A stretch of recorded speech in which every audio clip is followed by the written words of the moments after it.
Hey friends, happy Thursday. Thanks for joining us for Unscripted on 13 Plus. I'm Anna Orsini. And I'm Carson Courier. Thank you for joining us. We do want to start with some news that we've been covering now for the past few hours. Also overnight, we're talking about a missing girl. Police are still searching for missing 14-year-old Nicole Hyatt. She was last seen early Wednesday morning at her home off of North Springfield Road. Pima County Sheriff Chris Nano says she is considered vulnerable due to her age and the lack of information about her disappearance. Now, her mom said that one of Nicole's sisters actually saw her sleeping in her room around midnight, so this would have been Tuesday night heading into Wednesday morning. When they went to wake her up, though, the next morning she was gone. Nicole has black hair and brown eyes. She's about 5 feet tall and 130 pounds. She was last seen wearing spandex shorts, white and green flip-flops, and glasses. PCSD says that right now they're looking through her phone records to see if that could give any information about what might have happened to her, if she went anywhere with anybody. But they're asking people in the meantime, if you have any information, please call 911. You can view this full story right now up on our website again. If you have any information, please reach out to police. And taking a live look now to Capitol Hill, President Biden is set to address the nation tonight and lay out some of his prior achievements and his vision for the future. According to the White House, the president plans to push Congress to take action on lowering prescription drug costs.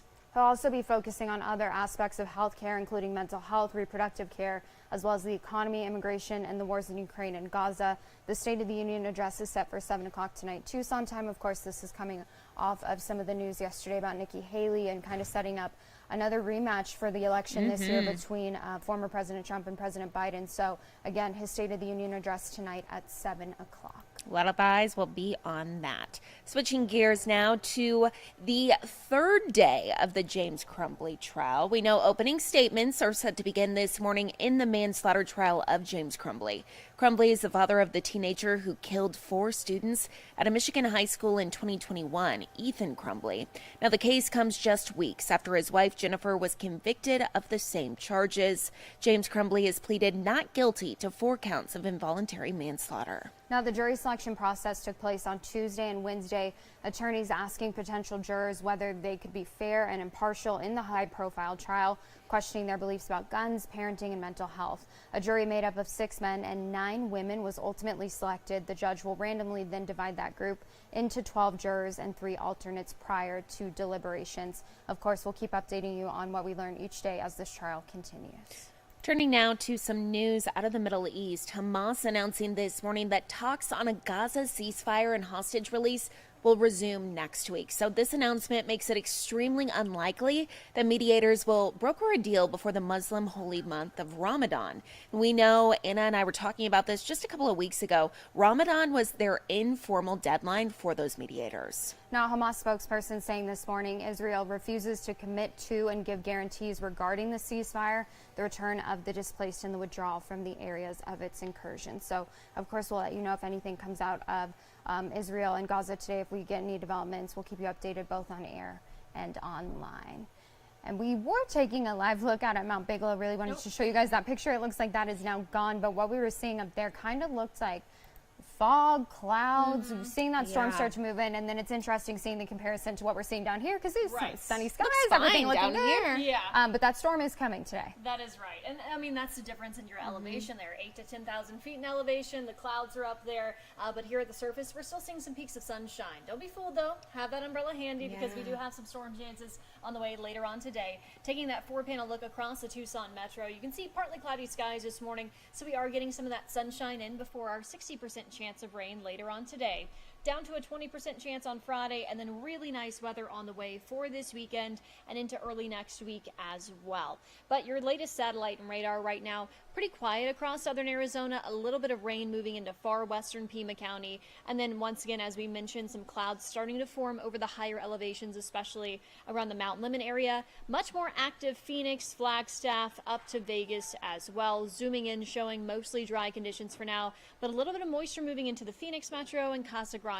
So any kind of rain we see today will be pretty light, but just something to keep in mind because it is our best rain chance of the week. upper 40s in Safford, and then we have 50s in Marana, Wilcox, Nogales, Sierra Vista, and Tucson this morning. So your hour by hour forecast is going to be hard for us to warm up all too much today, because once that rain moves in, that really cools us off. So we're seeing that at 1 o'clock today. Very hit or miss downpours here. So not everybody will see rain, kind of like monsoon coverage, where you can get a heavy storm on one side of town and dry conditions on the other. So we're going to have that scattered activity off and on throughout the evening. And then as we head into tonight, that starts to decrease, but we can't rule out that spotty shower even throughout the day on Friday, with highs in the 50s and 60s. So staying much cooler. As I mentioned, any rain that we see today or even into tomorrow will be staying light. Most of us 1/4 of an inch or less, but we'll take anything we can get this time of year. Of course, we got a lot going on around town this weekend, including the Festival of Books and also the Cologuard Classic. So just that spotty rain chance Friday, a bit cool, and then mostly sunny Saturday and Sunday with highs in the 70s there. Your 7-day forecast here, beyond that, quiet weather continues. So today, the most active day that we'll have, and not everybody will see rain, but we'll take what we can get this time of year. 64 on Friday, 70s starting Saturday, and those mid to upper 70s will take us into early next week. Overnight lows dipping down to the 40s. So we'll continue to have those cooler mornings, but some pleasant afternoons on tap through that extended forecast. And Mallory, while we have you here, we want to take that live look at Mount Bigelow. Yeah. Very Look different at than what we're that. seeing right now in Tucson. Exactly. So those clouds certainly starting to form, getting a little bit of moisture, so they might be seeing some mist up there right now, but we're expecting that rain and maybe even some mountain snow to pick up later this morning and into the afternoon. Okay, so big Okay. change from what we've been seeing. Yeah, But I'd then- say yeah. so. And very quick, too. Yes. Not going to last that Quick long. system, and then gorgeous right in time for the weekend. All Perfect. my migraine people are like, are you kidding Yeah, me? right. This The always ups and gets downs, us. Yeah, yeah. absolutely. well, Well, thank thank you, you. Mallory. Of course, of course.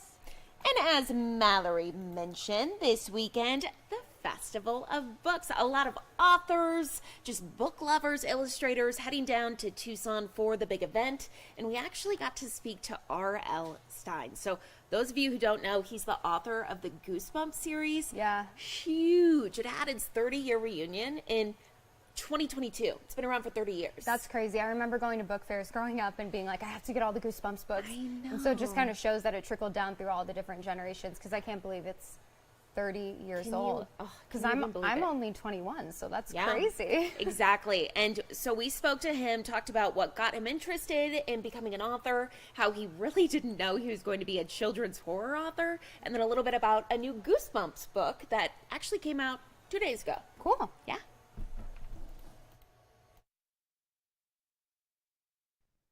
I never planned to be scary. I was always funny. I was jovial Bob Stein, and I wrote joke books for kids, and I did a humor magazine for 10 years called Bananas. And it's an embarrassing story because it wasn't my idea to be scary. It was another editor, a friend of mine. She said, I bet you could write a good scary novel. Go home and write a book called Blind Date. She even gave me the title, and I didn't know what she was talking about. So I ran to the bookstore to see what teen horror was and what other people were writing. And I figured out, I wrote this book, Blind Date, and it came out. It was a #1 bestseller. And I thought, wait a minute, what's going on here? Maybe forget the funny stuff. And I've been scary ever since. My middle grade audience is 7 to 12-year-olds. That's the best audience there is. I don't know why anyone would want to write for adults. I really don't. My kids, this age group, I get them the last time in their lives they'll ever be enthusiastic.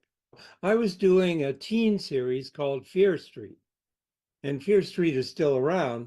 We were, killing off teenagers every month. It's fun. People love that. I don't know why. They love it when you kill teenagers. And my editors came to me and said, no one has ever done a horror series for 7 to 12-year-olds. Maybe we should try it. And I said, no, I don't want to. That's the kind of businessman I am. I didn't want to do Goosebumps because I thought it would mess up my Fear Street audience. And they kept after me and kept after me. And finally I said, okay, if I can think of a good name for the series, maybe we could try 2 or 3 One day I was reading TV Guide, and in those days they had all the TV listings in the middle of the magazine. And I was going through the magazine, and there was a little ad on the bottom of the page. It said, "It's Goosebumps Week on Channel 11." And I just stared at it. I knew there it was. That's where the name came from. There it was. I said, all right, we'll try 2 or 3. And now 31 years later, I'm still doing it. 31 years of this stuff. The newest one, which just came out yesterday, is called Goblin Monday. So I had that title. Thought, well, okay, goblins. What if a kid visits somebody and there's goblins in the garden? What? And that title led me to the story of the book.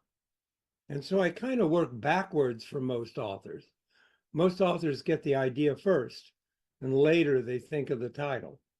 But I always get the title first.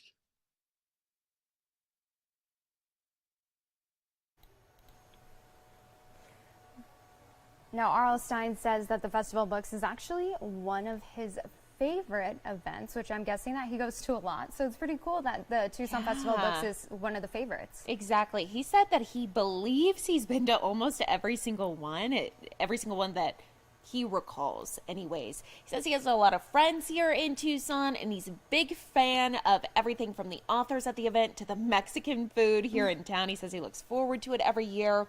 And if you're interested in meeting him or listening to him, he'll be speaking on 2 panels this weekend, followed by a book signing event on Saturday and Sunday. So something to look forward to. Now, he's one of many authors that will be there this weekend. We also spoke with local author Jillian Cantor. She's written 12 books. She just released one in November and is getting ready to release another one in December. She's also no stranger to the Festival book. She's been a couple of times, but she said that her favorite part is getting to brainstorm with some of the current and prospective writers and just share their ideas and their experiences with each other. I mean, I've done a lot of panels, like over the years, not just the Tucson Book Festival, but it's one of the most fun things to do as an author because you kind of get to hear about other people's experiences, other authors writing, you get to have a conversation with them. And I find that at the Tucson Book Festival, the audiences are always really engaged and ask great questions. So it's just a really fun time to talk about writing. And writing can be such an isolating profession because you're often just by yourself in your own head. So it's the one weekend a year where all these people that do what I do come to Tucson. I get to meet so many interesting people every year, and that's always my favorite part about the festival. Now, another author that will be there this year is Olivia Blake. She's a New York Times bestselling author. She does it all from sci-fi, fantasy, horror novels, even rom-coms. She is speaking on 4 different panels this year, and we got a chance to sit down and talk with her about kind of the creative process and where some of the inspiration comes from when you are covering so many different genres. Like I said, I'm a very easily bored person. Like for me, I know there are lots of authors who are very meticulous plotters and they're really methodical, and I'm not that. I'm the kind of person who needs to kind of access different imagination energies. So I always have one project that's in the early stages that I'm still drafting and kind of drawing out of thin air, one project that I am actively doing surgery on, and then another one that I may be more proofreading further along, so that way I never get bored with what I'm working on. And I will at least say that some of the Olivia Blake stuff is not dark. I think Masters of Death, for example, is the closest comp to that is Good Omens, but it's always sort of broader themes about meaning and existence, and the Atlas series is about power and exploitation. And then my young adult is more directed at not just young women, but also the woman that I was, the girl that I was, and kind of these things that I feel a need to talk about, things that I wish I had known, things that are, more coming of age style things. Now, so I'm sorry. No, you're fine. We just talk over each other. Lots to look forward to this weekend. Carson and I are excited for everything. That's why we just did talk over each other, because there's so much going on aside from the Festival of Books, Colgard Classic, and also Tucson kind of getting into the board game genre. Yes. So happening today, Mr. Monopoly is coming to Tucson. So creators of the game are debuting their Tucson edition of the classic, so that you're going to see local staples there. So on the board, on Monopoly. Yeah, instead of being, what is it, Atlantic City, I believe is what Yeah. it is. Yeah, so we'll have our own Tucson edition, which is very cool. So we don't know what those locations are yet. They are going to announce them this weekend at Hotel Congress, but happening today at Hotel Congress, they actually have a huge life-size board and they're painting it. So if you have nothing to do on a Thursday. Yeah, head out there. I mean, Exactly. weather's not ideal for it, but right now we're still clear in Tucson, so you can head out that way. Now, we actually spoke with one of the creators about how exactly they get input from the community and create this board game, because obviously there's so much going on in Tucson, Yeah. and they wanted to include all of people's favorites. So let's go ahead and listen in on that. So we look to the community for suggestions. So the board is going to feature something that everyone loves from the community, from possibly your favorite local cafe to maybe your favorite park to maybe your favorite hiking trail or that scenic spot that's found in Tucson. So it's a mixture of everything.